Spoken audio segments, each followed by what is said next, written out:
Bismillahirrahmanirrahim. Assalamualaikum warahmatullahi wabarakatuh.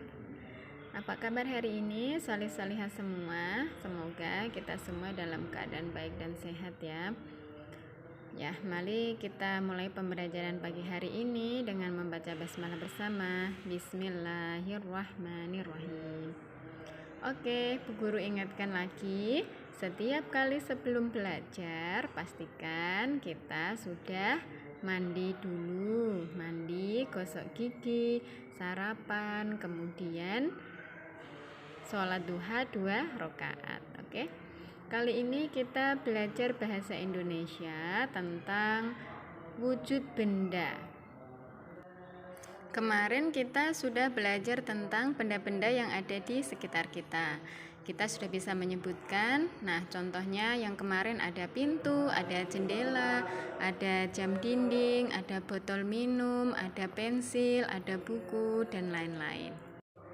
Sekarang kita belajar tentang wujud benda. Apa itu wujud benda? Ada yang tahu?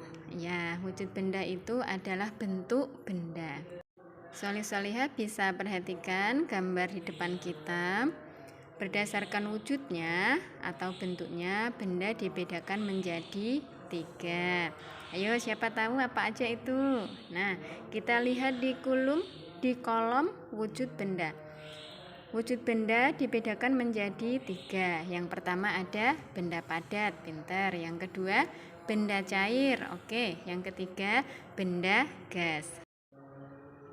Saat dipindah tempat, ada benda yang bentuknya tetap, tetapi ada juga yang bentuknya berubah mengikuti bentuk wadahnya. Contoh benda padat adalah piring ya. Saat dipindah tempat, bentuk piring tetap tidak berubah. Yang kedua, benda cair, contohnya ada air. Nah, air saat dia itu ditempatkan di gelas, kemudian dia dipindah ke tempat botol, maka bentuknya berubah. Yang awalnya bentuknya adalah seperti gelas, karena dia dipindah ke botol, maka bentuknya dia seperti botol. Yang ketiga, benda gas, contohnya udara. Benda gas ini dia wujudnya mengikuti bentuk wadahnya, sama seperti benda cair. Contohnya ketika kita meniup balon, maka udara itu masuk ke dalam ruangan di dalam balon, kemudian dia bentuknya seperti balon. Solih, masih semangat ya. Nah, sekarang kita pelajari tentang sifat benda. Benda padat memiliki sifat yang pertama, memiliki bentuk tetap meskipun diletakkan di berbagai tempat.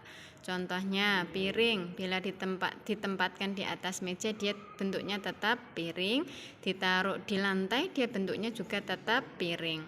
Yang kedua, memiliki volume atau berat, tetap meskipun diletakkan di berbagai tempat ya. Beratnya tetap sama walaupun ditempatkan di tempat manapun. Yang ketiga, dapat dilihat dan disentuh ya. Piring bisa dilihat dan juga disentuh. Yang kedua, benda cair. Sifat benda yang pertama, memiliki bentuk berubah-ubah. Nah, benda cair ini bentuknya seperti tempat yang dia tempati. Air diletakkan di gelas, maka bentuknya seperti gelas. Diletakkan di botol, maka bentuknya juga seperti botol. Yang kedua, memiliki volume atau berat tetap. Nah, beratnya itu tetap sama walaupun dipindah ke tempat yang berbeda. Yang ketiga, dapat dilihat dan disentuh. Air bisa dilihat dan juga bisa disentuh ya. Yang ketiga, benda gas. Sifat-sifatnya yang pertama, memiliki bentuk berubah-ubah mengikuti bentuk wadahnya. Contohnya, udara yang ditiup ke dalam balon maka bentuknya seperti balon. Apabila udara dimasukkan ke dalam ban sepeda, maka bentuknya juga sama seperti ban. Yang kedua, memiliki volume atau berat berubah-ubah mengikuti bentuk wadahnya.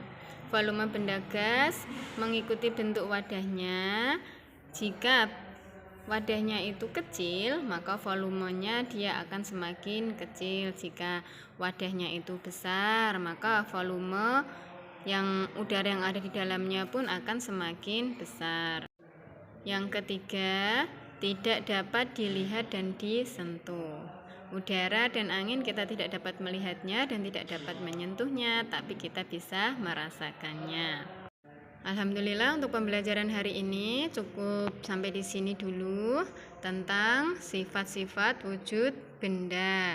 Wujud benda ada 3, ada padat, cair, dan gas. Sifatnya ada beberapa tadi yang sudah kita pelajari bersama. Oke, tetap semangat. Sekian dari Bu Minu. Assalamualaikum warahmatullahi wabarakatuh.